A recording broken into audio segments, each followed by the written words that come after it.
Hello, everyone, and welcome to today's financial reporting update. I'm just going to give everybody another minute and then we will kick off.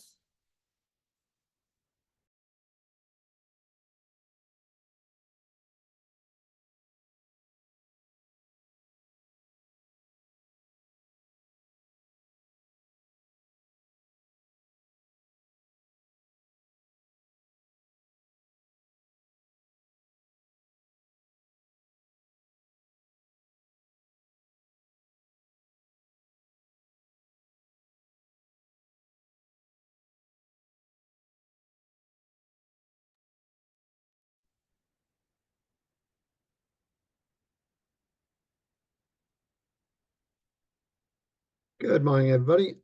My name is Anthony Appleton, and I'll be joined today by my colleague Raisa, and we're both from BDO's technical financial reporting team.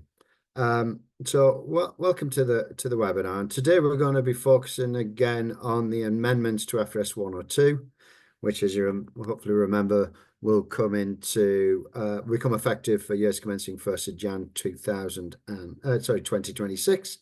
But just before we get started, a little bit of housekeeping. If you'd like to ask any questions, please use the Q&A function at the bottom, and we will aim to try and answer it during the course of the webinar. But if not, we will get back to you after the webinar. No, if you do click the option to send your question anonymously, then we won't be able to contact you after the webinar if we don't get to it during the course. A recording of the webinar will also be available online, and as always, please note this webinar is appropriate for your own CPD and for your self certification. Okay, looking at the agenda then. As I say, we're continuing our focus on amendments to FRS 102, and today we will be looking at the requirements on transition for the new leases section. And I'll do a little bit of recap on what we covered previously in a moment. And then Raisa will also provide an overview of some of the other incremental improvements and clarifications that have been made in revising FRS 102. And that will leave us with one significant area left to cover, which is revenue. So let's look on the next slide. We can see just an overview of the coverage of these webinars. So we're in that middle grey box right now. So we did previously provide an overview of the lease accounting which is based on IFRS 16. So and we'll do a little bit recap of what we covered in the Q2 webinar on that. And then today we will be moving on to look at, as I just said, transition, the transition requirements relating to lease accounting. And we'll also cover the black box to the right. In this webinar, we will look at those other incremental improvements. And then, as I say, in our next webinar, the one area left to cover will be revenue recognition, which in itself is based on a model developed for IFRS 15. And we will look at that in our first webinar of 2025. So that gives you a sense of where we are through this program of 3 webinars. So let's move on and just have move into the transition relating to lease accounting. Next slide, please. So what I'm going to try and cover here is to help you understand what you do on first-time application. How do you deal with the transition from 2025 into 2026, and the practical experience that are available to ease that transition, and what you need to do in terms of comparatives. But just as a quick recap, we can go on to the next slide. We've previously covered the scope and the recognition in that webinar earlier this year. But remember, what this applies to all leases, other than those which are related to low value assets or short-term assets, short-term leases, where there's certain practical expedience available and simplifications. But for everything else, what this is going to mean as a lessee is you're going to be recognizing the asset on your balance sheet, and you're going to be recognizing a liability for the future rental payments. So effectively, for lessees, that distinction between operating and finance leases is effectively gone, because they all lead to assets on your balance sheet and they all lead to liabilities on the balance sheet.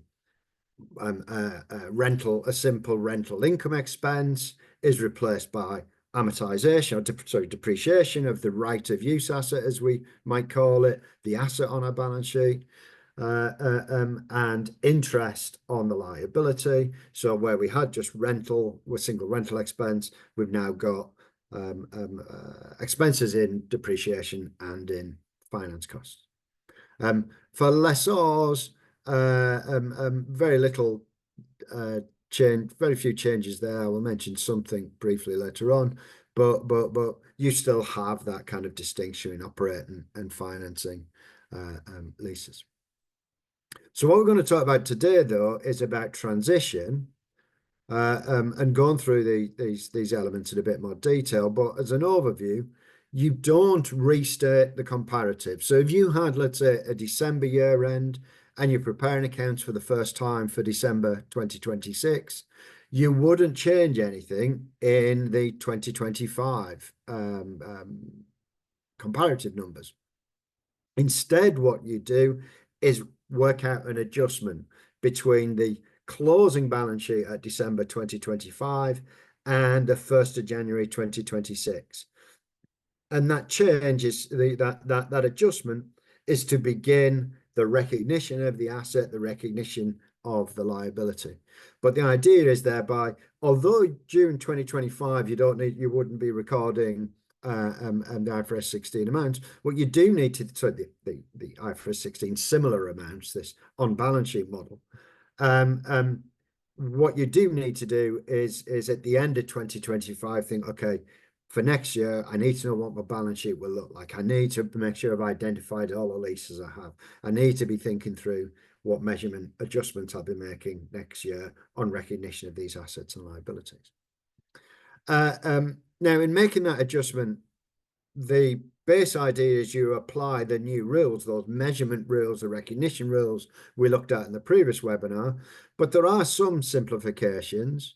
So, for example, we'll touch one around if this is, for example, a subsidiary of a parent that applies IFRS accounts, and you've previously worked out numbers to be consolidated up there as IFRS 16, you'll be permitted to use those numbers, save you having to recalculate under the new standard.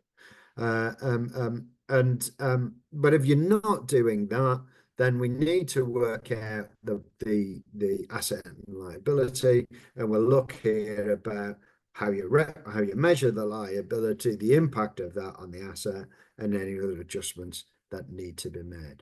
But in the end, as the final sentence says, you're not changing 2025, but you're going to put a single adjustment through opening retained earnings as you move from your December balance sheet into your 1st of Jan 2026 statement of change in equity.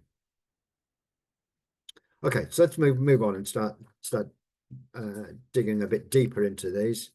So we can move on to the next slide, and indeed the one after that, please. So this is what I'm going to look at in this mini session on transition. First, we're using what's called a modified retrospective approach.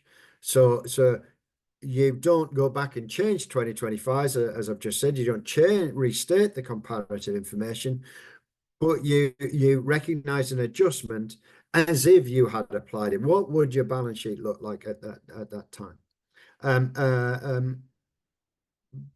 Beyond that, there are also other little practical expedients we can do to simplify that. But in the end, you work out a number and you adjust you have this single line adjustment. You don't even need to disclose the impact on the prior years, but it's all about, at the end of 2025, work out what your starting position will be for the 1st of January and start your 2026 accounts accordingly. So let's just move on and think about some of these things then, some of these practical expedients that are available to us. On the next slide, please. So first thing, the definition of a lease in the revised FRS 102 is different to the lease definition in the existing standard. The differences are minor. They will only really have an impact in isolated situations. But to save you even having to think about that, you don't have to apply the new definitions. If there was things with contracts before that you call leases, just treat them as leases now.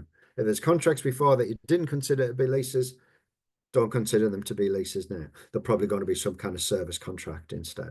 But the key thing is you're allowed, if you wish, to take a practical experience and not think again about what are and what aren't leases from your existing contracts. I mentioned this one already, but if you are within a group that applies IFRS 16 in the consolidated financial statements, and for the purposes of group reporting, you've been working out IFRS 16 numbers in this, otherwise a UK GAAP entity. You've been working out what the lease assets would be for the purpose of passing them up for the group consolidation. Again, to save effort, to save you needing to think through, to recalculate what would be a similar model with giving a similar answer, you can just start your FRS 102 in 2026, FRS 102 accounts with those previously calculated IFRS 16 numbers and just track forward from there. That practical experience is available to all contracts. Now, there is one little funny in there that actually we're in the process of trying to work out for ourselves. This is what happens with new standards. Everyone agreed to it, thought that the amendments were fine. Then you start digging deep and you start finding sentences and requirements where you go, well, what do I do in this situation? So we've actually raised with the FRC, and we're hoping they'll give it some consideration. There is a strange thing in here where it says, where if you're going to take that group practical expedient, you have to do it to all contracts. Well, what if some of your contracts in your subsidiary were leases with another subsidiary? You've probably never worked out the IFRS 16 numbers to do with that because it was going to be cancelled on consolidation anyway. With the wording in the standard, it's actually unclear as to whether that is going to rule you out from being able to use the practical expedient, because if you use it, you have to apply it to all contracts. And there seems to be some that you can't. It's clearly an oversight by the FRC. It's clearly a little anomaly, but I think it's the kind and it's the kind of thing that I hope will be resolved before we get to first using the standard in anger. But you know, it is one thing to kind of look out for. Sometimes these strange little anomalies arise, and sometimes we've got to build best practice sort of solutions around it. Anyway, little aside there, but let's move on to the next slide. So what are you going to actually recognize? Well, you begin by measuring the finance lease liability. So at that point in time, you can look forward and work out, okay, what are the remaining lease payments on this? As we discussed previously, you're going to have to find a discount rate. That might be an obtainable rate, a rate you could currently get from a bank. It might be an incremental rate, which is a little bit more technical, a little bit slightly more convoluted to find. And whatever it is, use that discount rate, discount it back, and that gives you the lease liability. That then becomes the starting point for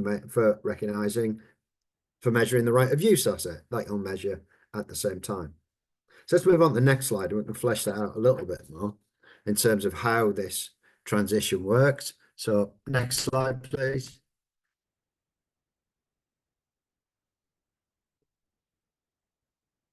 Oh, it seems to have stalled on my side. There we go. Thank you. So step one, start with that liability, as I say. So work out that present value, discount it using your either incremental borrowing rate or a rate you can obtain at that time from a bank, and that is your lease liability measured. You then shall recognise a right of use asset to the same amount, but you might just need to adjust it for any amounts that you've prepaid, so other than the liability, or you have or lease payments which have accrued, and you are recognizing at the balance sheet date, so at the 1st of January. Just allow the two sides to balance out by making any adjustments to the right of use asset. Now you've got that asset on the balance sheet. You've never had that there before. And you know, it hasn't arisen from a transaction today. So is that right of use asset measurement an appropriate carrying value? Well, the standard requires you to stop and think whether that asset should actually be considered for impairment. So you look at that, do the normal impairment calculations as to whether there's any indications that the carrying value exceeds the recoverable amount, work out what a value in use would be. But it does allow you with a practical expedient to ease that process, and I'll come back to that in a little while. Beyond that, there's other exceptions and expedients for us to think through. So we can see that as we track forward through the next few slides. So on to the next one, please. So some exceptions on transition about needing to make this adjustment, being able to work out what the opening asset and liability are. Clearly, you don't need to do it for any low value assets, low value leases, because we don't need to recognize them. But also there is a transition available around the leases with a short life. You know, we often think about the low value lease and the 12-month leases together, but at this point I'm talking about the low value leases, but I will come back to ones with less than 12 months in a moment. If you have assets which are leased in, but you then rent them out, and thereby previously accounted for them as investment property, as you're permitted to under FRS 102 currently, well, no need to adjust the right of use asset. You've already treated it as investment property. It's already measured at fair value, so that is appropriate measurement for that asset. One thing to note here, though, going forward, that type of treatment is mandatory. So if you have property that you are currently renting in on what you previously thought of as an operating lease, but you then lease it on and get a rental return from it. As I said today, you could treat it as an investment property, but you didn't have to. Going forward, you will have to. So do bear that in mind. If you haven't previously accounted one of these leases as an investment property, you will have to going forward. The right of use asset you're recognizing will be an investment property. And you know, we need to do that, as it says on the last slide, for those that need to be accounted for as investment property. Okay, so that's one set of expedients or exceptions on transition. Can move on to the next slide, please. So some of these things, these are the elements of just trying to ease the transition and take away some of the complications. Firstly, apply a single discount rate to a portfolio of leases with similar characteristics. You know, you don't need to drill down and think about the discount rate for each one. If these things are reasonably similar, it allows you to use a single discount rate across the lot. I mentioned about the impairment and the impairment, the need to consider impairment, and how there's a practical expedient for that. Well, that's the next box. If you have already recognized a provision for that lease being an onerous contract, you've effectively already identified there's an impairment there. You've already recognized a provision for the fact that this contract is onerous.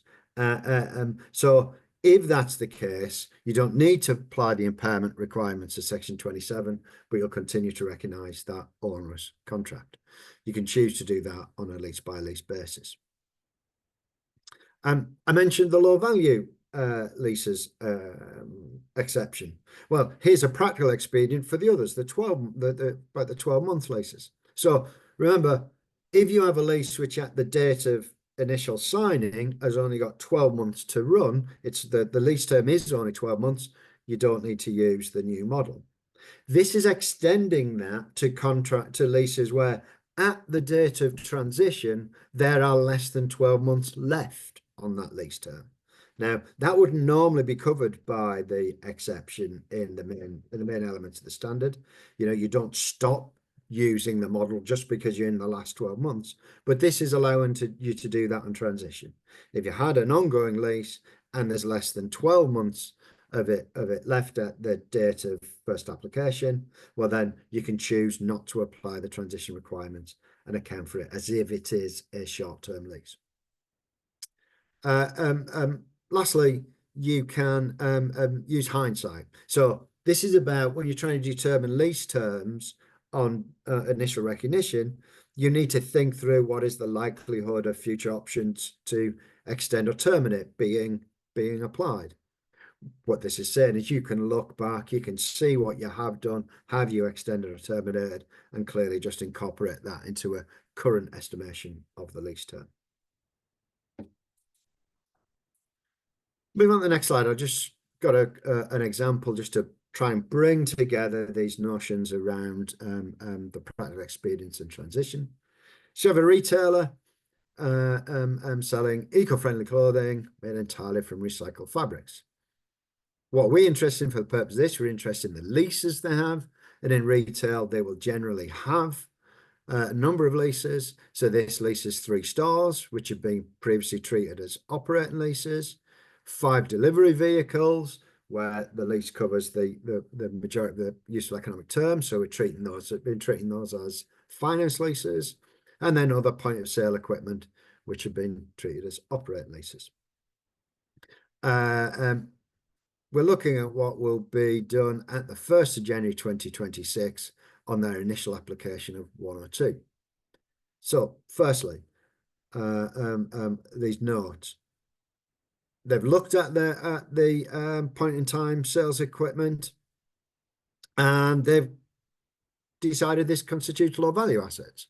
These fall below the hurdle we talked about back in the previous webinar, and we've determined that we don't need to apply the new lease accounting model to that.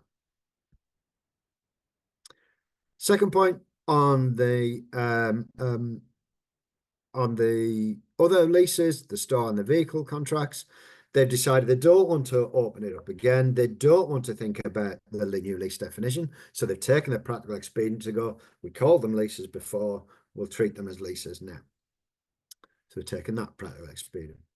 Finally, it's not part of a consolidated group, so it's never actually worked out IFRS 16 numbers on these leases for the purpose of consolidation up into the group. So that means that particular election is not available to them. Next slide, please. So what does it mean? Well, on the stores, they have these 3 contracts. The date, these commenced on the 1st of January 2024. A term of 5 years. So what did they do? They need to think about an incremental borrowing rate, or they might think of an obtainable borrowing rate. Remember, we did have both of those options available. But in this case, they've determined an incremental borrowing rate of 4.5%, and they take the practical experience. Go, look, these are all stores, the similar terms, it's similar assets. So these are sufficiently similar for us to just use one discount rate on the lot, the 4.5%. And we know the lease payments are 100 quarterly in advance. Next slide, please. So what will they do? They will measure the lease liability first. So they look at that point in time from the 1st of Jan. There are 3.5 years left to run. So they will look at 3.5 years worth of £100 quarterly payments, discount them all back at the discount rate of 4.5%, and that gives them a liability of 1203.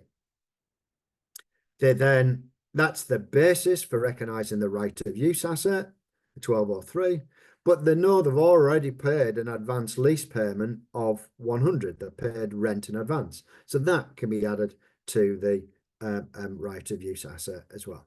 So recognise the right of use asset of 1303. They then need to consider them for impairment, and it turns out that on one of their stores, they'd already recognised an onerous lease provision. that store wasn't profit making, and when they'd compared the future floors from the retail business compared to the lease, they felt this was an onerous contract, and they were recognizing a provision. So that means on that property, they will be able to avoid the need to even think about impairment and just continue to recognize that onerous contract instead. Next slide, please. This then is the double entry they'll get. Recognize a right of use asset of 1,003. They recognize the onerous lease provision. They take the onerous lease provision against the right of use asset rather than doing the remeasurement. They recognize a lease liability, and the balancing amount that needs the adjustment to the balance sheet, that's what goes into retained earnings. Next slide, we'll think about the vehicles. Well, these are always treated as finance leases. So on transition, really all 102 is the revisions of 102 are doing at the most basic level is changing operating leases into a treatment the same as finance leases. If they already were finance leases, the numbers will be good to go. So no further adjustment needed there. Okay, so that's the leases, and then let's look at what do we do on day one transition? What do we need to measure? Understand the catalogue of exceptions and practical experience available to us, and then roll that up into a day one transition amount with an adjustment through retained earnings. So that's lessees. We're on the next slide. Let's just think about lessors. And again, move forward, very straightforward. No adjustment really for lessors, except if you are what this is terming an intermediate lessor. So you lease the asset from one entity and then lease it on to someone else. Well, because there's that lease in, that needs to be measured under the new model. And then when you're looking at the lease out, you need to consider whether this is an operating lease or a finance lease and account accordingly. So if it is when you come to do the lease out, you need to think, should I be de-recognizing the right of use asset I've started recognizing now? So I then change that with it to finance lease receivable, or do I continue to recognize the right of use asset and as a lessor treat it as an operating lease and just have rental income on it? So just means now that we've changed the nature of the recognition of the lease in, what does the knock-on impact have on the lease out? And so if for example you leased a property for 5 years and you had a lease on for 5 years, well, the first step would make you recognize a right of use asset for that property, even though previously it was operating lease. Now lessees need to recognize that, but because you are leasing it on for the whole life of that your right of use asset, you effectively have a finance lease out, and you would then de-recognize the property, replace it with a finance debtor, and have that lease receivable. So it's just but where you are not leasing the property in, you own a property and you lease it out under a normal lessor arrangement, no adjustment required. Okay, next slide, please. And the last thing for me to think about on leasing over these webinars for S102 is just for you to just remember, think ahead about some of the commercial considerations. So for the entities in which the entities across your group, consider whether this will have any tax implications. Will it change will the tax and accounting be consistent? If not, will it lead to deferred tax, for example? So think through those deferred tax consequences.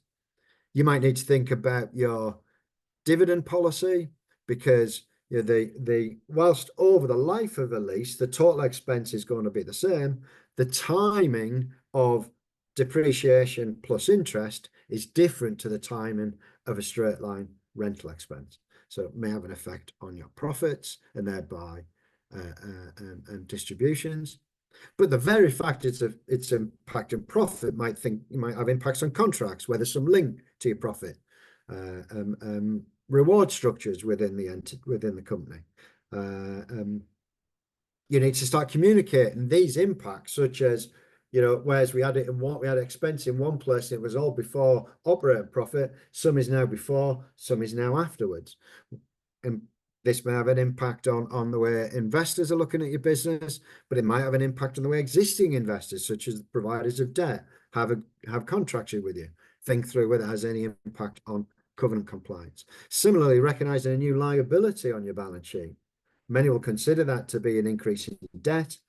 Does that affect your debt covenant and your compliance? Do you need to renegotiate those across the way? Okay. That's all I wanted to cover on leases. If we move on to the next slide, I just wonder whether there are any questions. And Moses, did any questions come through in that section that we could maybe feedback on? Yes, I think we've had quite a few. So we've had a few on transition and in terms of early adoption. So and in terms of the general rule for those is that the amendments are effective for periods beginning on or after 1 January 26. You can early adopt provided all the amendments are applied together. There is an exception in relation to supply finance arrangements, which we're not covering on this webinar, but that comes in from 1 January 2025. So I mean, I think that's pretty simple. There was another one then, if we enter into a new lease from April 25, can we do the IFRS 16 accounting for that lease but keep it for the others? I think sadly the answer to that is no. If you're adopting the amendments, then you'd have to adopt them for all your leases, clearly subject to any transition allowances, like if you've got the less than 12 months remaining on the lease. I don't know if you've got any. I can carry on with the others, or No, I'm agreeing. I'm agreeing with your coverage so far. Yeah. Yeah. So then we had a question: why are there not set discount rates? So everybody uses set rates, and there's no disagreement with auditors. That would be, I think, utopia. But unfortunately, I'm not sure that would present a true and fair view of each company's position. So yes, great idea, but the FRC didn't buy it. So yeah, I don't think there's much else to add on that one. Then we had a question on transition in terms of presentation in your let's say your PPE note, assuming you're going to include your right of use assets in the PPE note. What would that look like? And I think typically what we saw or what we've seen when we've had this type of adoption where it's not comparative, so you're not restating comparatives, you would probably have a transition line that you start from last year's number, then a transition line, and then a new opening balance for the for your PPE in this case. So I think that's what we'd expect to see. Now, I'm sure there might be a few variants out there, but I don't. Yeah, I haven't thought of what I think that would be the most straightforward way, wouldn't it? Yeah. Yeah. Then we had a question on deposits as to whether you would include those in your right of use assets. And I think the answer to that is typically no, because it's not a payment for the use of the asset. You're paying some money now to get later on. So you would typically account for those under Section 11 or 12. As a financial asset receivable. There was a couple more, if we've got time. So talking about where you've got a lease, let's say it's a 10-year lease or 20-year lease with a rent review clause after 5 years or 10 years, what assumptions do you make about that rent review? And the answer is you make no assumptions. You assume that the currently agreed figure is what you'd pay, assuming you're going to stay for the full 20 years. And then when the when a new rent is agreed, you would then reflect that in your lease payments and in your right of use asset. There's a lot more have come in. I think some more have come in. While I've been talking, so yeah. Let's pick up these together. So we go on there. If you rent a property and then sublease part of that property higher floor building, you have to value each part separately so you can recognize the floor that you rent out as investment property. It all depends on just how separable these things are. I think it's a depends question. If it is capable of separation with then yes, you would, and you would need to consider part of it to be investment property and part of it to be own use. Yeah. Will this apply to social housing entities too? Yes, it will. But what we don't know yet is exactly when the SORP will be revised.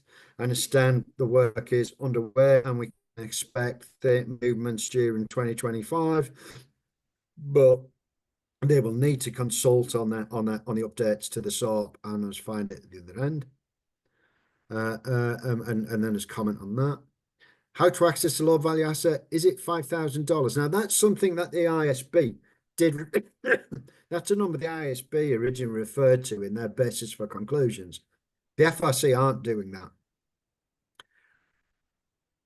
The FRC haven't been as explicit about this as perhaps we would hope them to be, but in general, they expect the low asset value hurdle to be the scope of things which are low value under IFRS 102 to be bigger than it is under IFRS 16, such that more things you will decide to take the low value asset exemption from.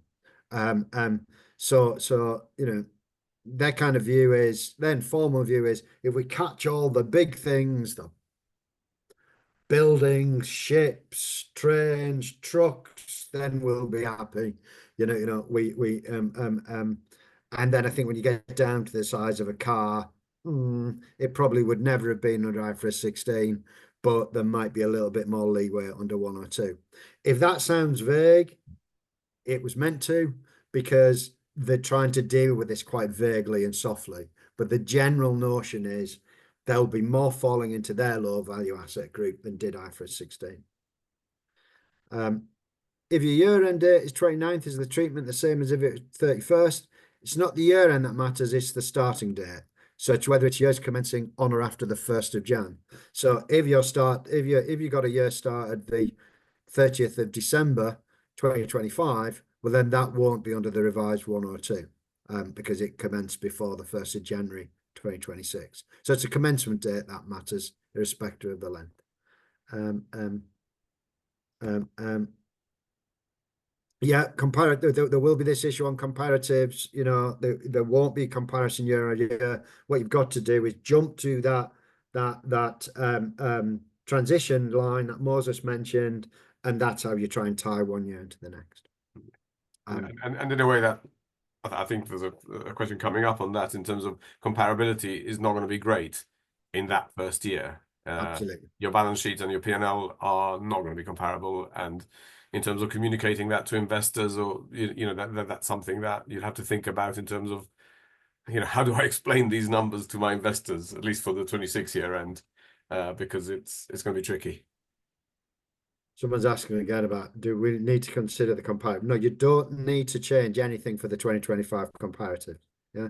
All you need to do is work out what the 1st of January 2026 numbers would look like. That's where you recognize the asset and the liability. Any difference goes through that opening retained earnings. And no, you can't. Someone's asking, can I amend it? No, it's not allowed. Now, there's still a few other questions. I think going into some of the detail of the main accounting of discount rates, etc., rather than transition. And in the interests of time, I think we might just pause there. Yeah. I'll answer them on the chat, so they'll be. Thank you, Moses. Thank you, Moses. But just rather than rehash stuff from the previous webinar, let's make some time for Raisa. So Raisa, I'll pass over to you now if I can to look at the other incremental changes. Yeah, absolutely. So not unexpected that leases is a topic for discussion, and we can move on to the next slide. But while leases and revenue, which we'll be covering next year, are the most significant updates that were made to FRS 102, there have been some other incremental changes. And so really just going to spend a few minutes kind of doing a mop-up of all of those so that you're aware of them. So if we move on to the next slide, you'll see here the section 2, which is concepts and pervasive principles. This section has more than doubled in size with various definitions and concepts that have been updated to align with the ISB's conceptual framework. Now, the overall practical impact of these changes is likely to be limited, but we do recommend that preparers review their accounting policies and their judgments to ensure that you're aligned with the new wording in section 2. So, for example, there is an updated asset definition, which refers to the fact that in order to be an asset, there only needs to be the potential to produce economic benefits, not that future economic benefits need to be expected as it was previously.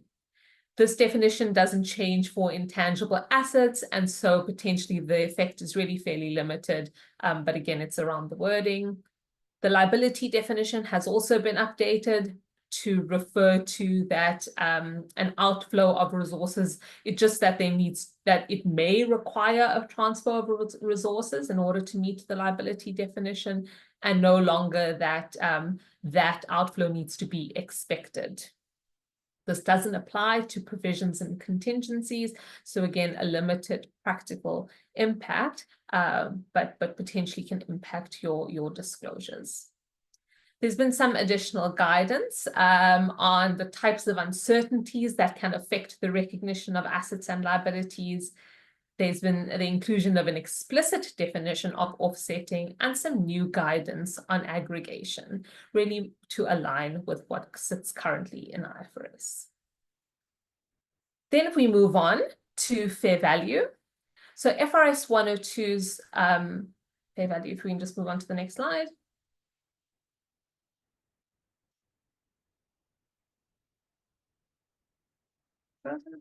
There we go. Okay. So FRS 102's fair value measurement guidance has been updated to more closely align with IFRS 13. So it's really got a lot more explanatory material on fair value and some concepts such as different markets in which an item can be sold or transferred. But for the most part, we don't expect significantly different accounting outcomes, as many of the changes simply provide additional clarification. But one of the places that it may have an impact is the valuation of liabilities. Now, the new definition of fair value, specifically when it comes to liabilities, talks about the fact that the fair value of a liability is the amount that you will receive when you transfer that liability. Previously, it talked about the amount that would be required to settle that liability. So we've sort of moved from a settlement to more of a transfer amount. And so what does that mean?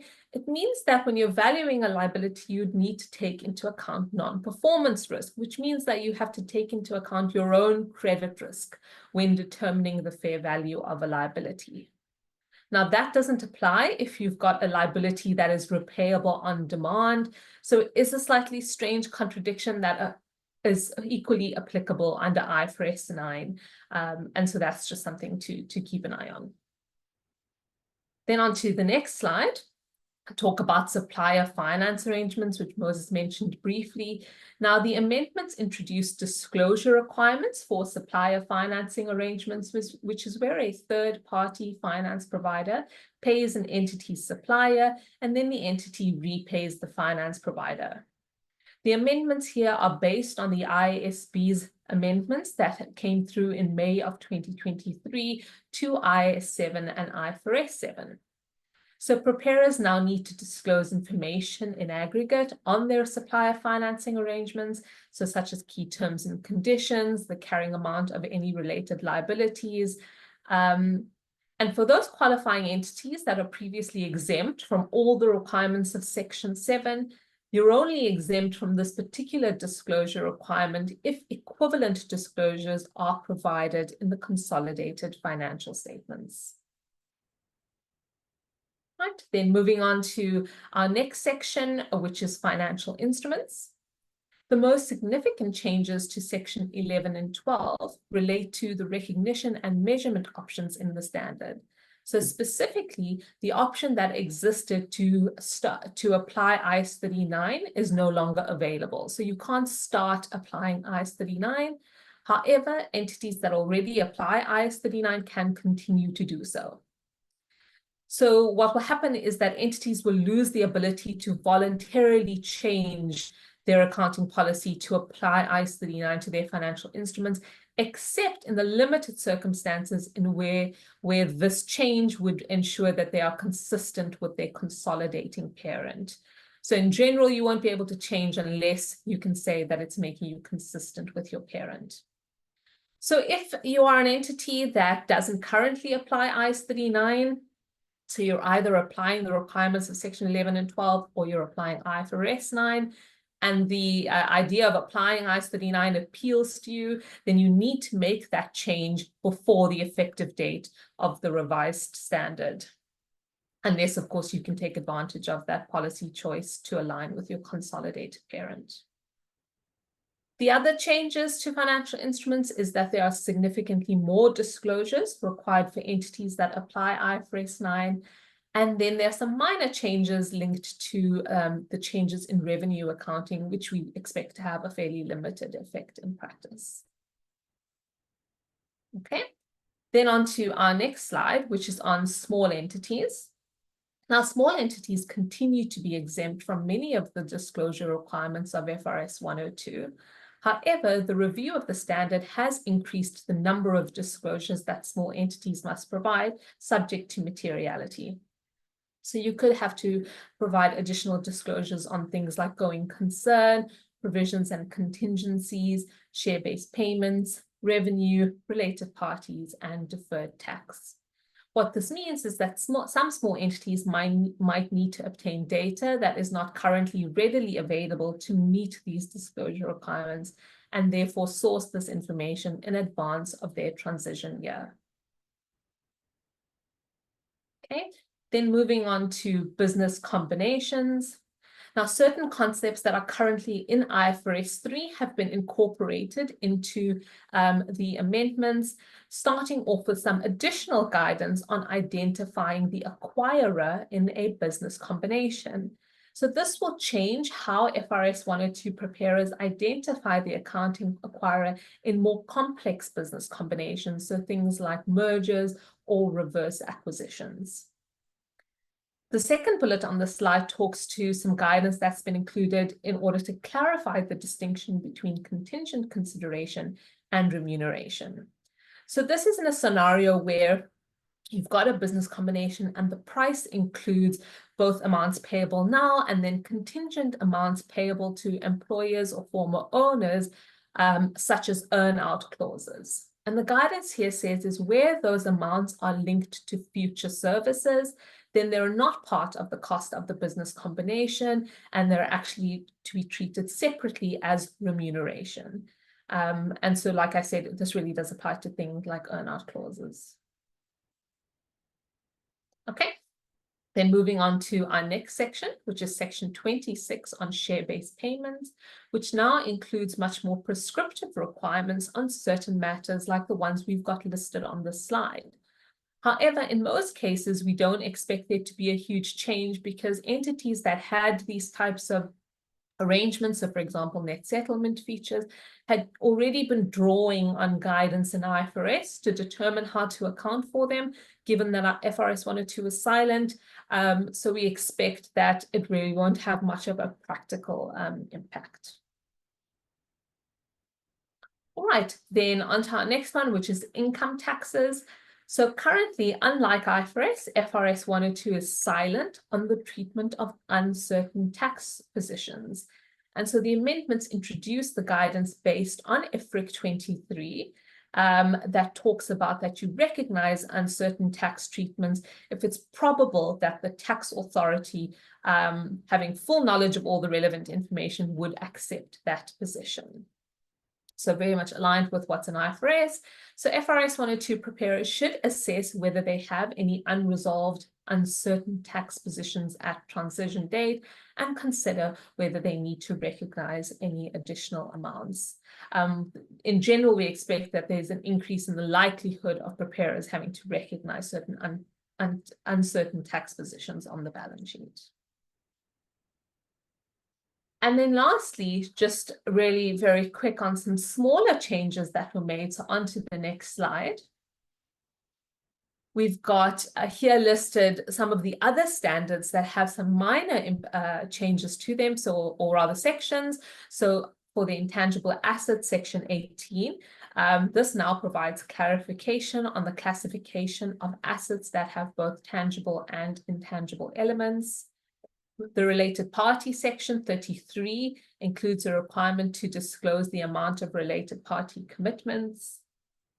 Employee benefits, so section 28 now includes some additional guidance on estimates and assumptions used in measuring defined benefit plans. Section 25 on borrowing costs has some updates relating to the exclusion of specific borrowings from the capitalization rate for general borrowing. So when you're capitalizing your borrowing costs. Section 6 on equity now requires the disclosure of dividends paid separately for each class of shares. And lastly, section 34 has had various amendments to it, including some guidance on heritage assets and non-exchange transactions. So kind of minor ones in all these standards. So if we move on to the next slide, we'll look at the transitional provisions for these amendments. So the effective date and transitional provisions, as you can see on the slide, are split in two. So there's one set of rules specifically relating to supplier financing arrangements. So that amendment and then all the other amendments. So the amendment relating to supplier financing arrangements, so those additional disclosures, those are effective from accounting periods beginning on or after the 1st of January 2025, with early application being permitted. Comparative information is not required in the year of adoption. All the other amendments that we've talked about are applicable from accounting periods beginning on or after the 1st of January 2026, as Anthony said, also with leases. And early adoption is permitted provided that you apply all the amendments at the same time. The amendments are applied retrospectively, other than the fair value measurement amendments and business combination. Those are applied prospectively. There is also an option when it comes to uncertain tax treatments that although you do the change retrospectively, you can show the impact cumulatively in equity instead of restating comparatives. Okay, and so that's really just a quick whistle-stop tour of the various other amendments that have come through in FRS 102. And if we move to the next slide, we've included a link on the slide to a comprehensive guide that we've released that compares the old FRS 102 to the revised standard. So it's really a great publication, a labor of love that we've worked on, and you'll really be able to find a lot more information on everything that we've talked about in today's session. So please do have a look. And then I'll pause there to see if there are any questions on these other amendments. So Moses, I don't know if there's any you think we should be sharing. Sorry. So in terms of most of the questions seems to have been carrying on leases. So, you know, that was a as expected. quite a fruitful one. There's a question about small company changes and definitions for small entity, but I've been too busy typing answers to be listening to you, so I don't know if you would understand what that question means. Otherwise, we'll try and answer it after the webinar. But yeah, there's no others on these changes, Raisa. So I think we can. Yeah, there's just a question about the presentation slides, and yes, they'll be shared with you with a recording of this webinar in the next few days. or early next week. Wonderful. Thanks, Moses. Yes, I will have a look at the small entities question and see what I can do about that. Okay, perfect. That then brings us to the end of quite a jam-packed session on FRS 102. If we move on to the next slide. So yeah, we've talked about questions. So the next one. All right, and then it's just ready to wrap up. And as usual, just to provide some links to you on some other publications that we do. So we've got the Corporate Reporting Spotlight, which is a quarterly publication that focuses on corporate reporting issues of immediate relevance. In the email that you receive after this, you'll get a link to the September edition. If you do want to sign up for them, there is also a link on the slide here to sign up to the mailing list. And then on the next slide, we've included a summary and some links to all the various other publications that have been released since the last webinar. You'll see quite a few of them on sustainability reporting, which is, of course, a hot topic, so something you can have a look at. Yeah, and that brings us to the end of today's webinar. You will receive a link to the recording as well as the material in a follow-up mail, so you can refer back to it. And there's also all the other recordings of the previous webinars are also available. So thank you so much for joining us, and we look forward to seeing you again in our next Q4 webinar. Thank you. Goodbye.